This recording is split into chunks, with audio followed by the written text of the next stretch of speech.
Hello guys, welcome back to my channel political connection में। आज से हम अपना नेक्स्ट चैप्टर स्टार्ट करने वाले हैं, चैप्टर नंबर 7, जिसका नाम है राष्ट्रवाद।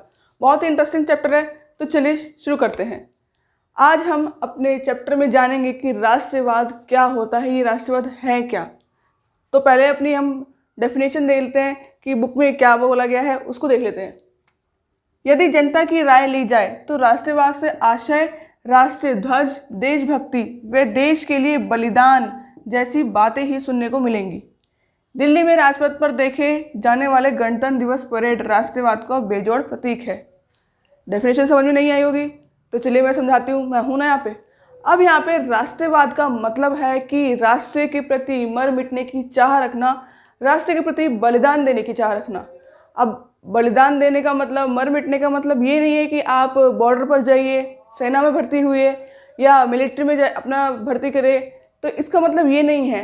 अब राष्ट्रवाद से मतलब है यहाँ पे, या फिर बलिदान देने से मतलब ये है कि आप अपने संविधान का पालन कीजिए, कानून का पालन कीजिए, अपने राष्ट्रीय ध्वज का सम्मान कीजिए। ये भी एक तरीका क्या है, राष्ट्रवाद है।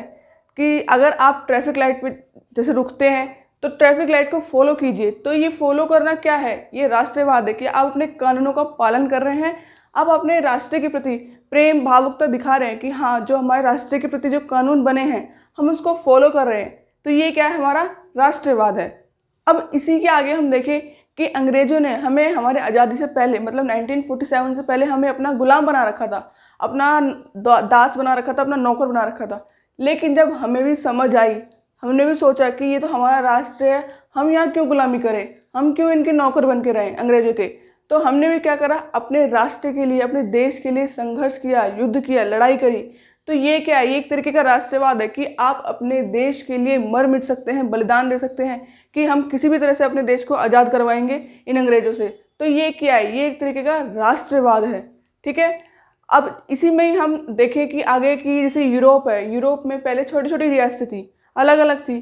तो उन रियासतों को एक बना के, एकजुट करके एक राष्ट्र बनाया गया। तो ये क्या है, ये एक तरीके का क्या है, राष्ट्रवाद तो हुआ कि आप अपने राष्ट्र के प्रति इतने भावुक हैं, इतने मतलब उसमें इतनी चाह है कि आप उसको तोड़ना नहीं चाहते, उसको एक बनाना चाहते हैं। तो ये क्या है, ये एक तरीके का राष्ट्रवाद है। लेकिन कुछ लोग ऐसे होते हैं जो आपके राष्ट्र को एकजुट होकर नहीं देखना चाहते। वो सोचते हैं कि ये सब अलग अलग रहे। अगर एकता बनेगी लोगों में तो ज़्यादा प्रेम भावना आएगी दूसरों के प्रति, एक दूसरे के प्रति। तो कुछ लोग ऐसे होते हैं कि दूसरों की संस्कृति को, धर्म को तोड़ने की कोशिश करते हैं, सबको अलग अलग रखना चाहते हैं, वो नहीं चाहते कि एकजुट हो। तो ऐसे लोगों को हम अलगाववादी कहते हैं। जो ऐसे अलगाववादी लोग जो लोगों को तोड़ने की कोशिश करते हैं, उनको एकजुट नहीं होने देते। तो ये क्या है, ये है राष्ट्रवाद। अब हम अपना नेक्स्ट टॉपिक देखेंगे, राष्ट्र। राष्ट्र क्या है। आप लोग एक बात अच्छे से ध्यान रखना कि लोगों से राष्ट्र बनता है, राष्ट्र से लोग नहीं बनते।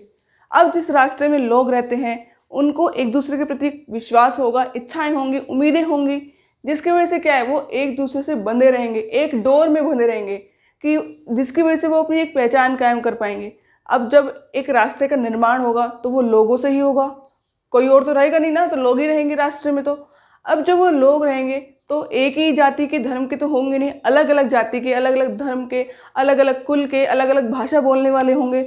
तो उन्हीं से क्या है, राष्ट्र का निर्माण होता है। लेकिन ये जैसे अलग अलग धर्म के, भाषा के होने के बावजूद भी, इतनी विविधता दिखने के बाद भी हम क्या है, एक दूसरे के प्रति जुड़ाव महसूस करते हैं, एक दूसरे के सहभागी बनते हैं। आप अपने आस पड़ोस में भी देखेंगे, अगर आप जैसे किसी गली में रहते हैं तो आप वहाँ भी देखेंगे, अब एक ही जाति धर्म के तो लोग होंगे नहीं वहाँ पे, अलग अलग भाषा बोलने वाले भी हो सकते हैं, अलग अलग धर्म के होंगे।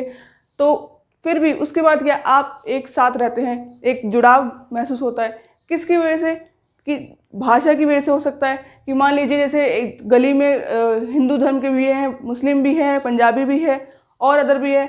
तो उसके बाद भी आपका एक दूसरे के प्रति जुड़ाव है, तो वो किस आधार पर हो सकता है, भाषा के आधार पर हो सकता है कि सब वहाँ पे हिंदी ही भाषा बोलते हैं। तो ये क्या है, ये एक तरीके का जुड़ाव है एक दूसरे के प्रति, जिससे क्या है, राष्ट्र का निर्माण होता है। अगर हम कनाडा में ही देखें तो कनाडा में जो है फ्रांस बोलने वाले भी हैं और अंग्रेजी बोलने वाले भी हैं, मतलब इंग्लिश और फ्रेंच लैंग्वेज दोनों बोली जाती है वहाँ पे। लेकिन फिर भी लोग वहाँ पे साथ में रह रहे हैं ना।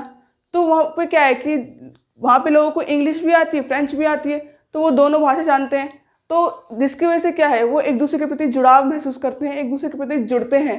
तो ये एक तरीके क्या है, राष्ट्र है। राष्ट्र, लोगों का जो राष्ट्र का निर्माण हो रहा है किसकी वजह से, लोगों की वजह से, क्योंकि एक दूसरे के प्रति सहभागिता है, एक दूसरे के प्रति विश्वास है, इच्छाएं हैं।